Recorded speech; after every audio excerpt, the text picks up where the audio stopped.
Displaced by war, many of Ukraine's 1.4 million refugees, or internally displaced people, are growing frustrated and angry at the lack of a coordinated government policy to help them rebuild their shattered lives.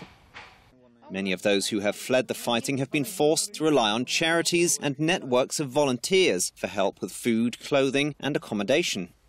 Volunteers do everything for us. Our thanks go to volunteers because the state did not help us at all.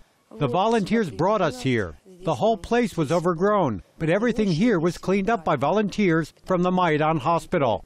We still have people who stay here with us. They are not many, of course, but there are still some people staying with us here. They are not leaving us. They are helping us. In an opinion piece for the Ukrainian edition of Radio Free Europe, Radio Liberty on Monday, Irina Magiritska, who is herself a refugee from Donbass, slammed Kiev for unfulfilled promises and neglecting the growing IDP problem, which she says should be recognized as a refugee crisis.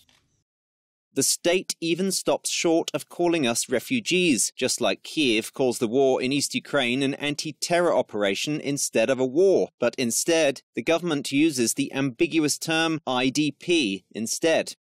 The UN Refugee Agency estimates that less than 5% of those displaced by the conflict are being housed in recognized centers set up to accommodate them, because critics say of the government's failure to tackle the problem.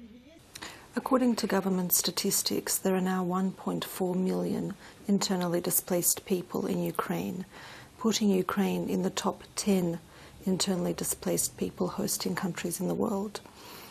The majority of the internally displaced people in Ukraine are actually coming from the Donetsk and Luhansk, what we call the Donbas area. A smaller number fled, mostly last year, from Crimea following its annexation by the Russian Federation. Ukraine's refugee crisis has also been largely ignored by Western media, which has preferred to focus on the mass migration to Europe of people fleeing poverty and conflict in Asia and Africa. But charities working in Ukraine, bearing the brunt of the crisis, say Europe, by ignoring Ukraine's plight, is sleepwalking into a humanitarian disaster which may swiftly spiral out of control.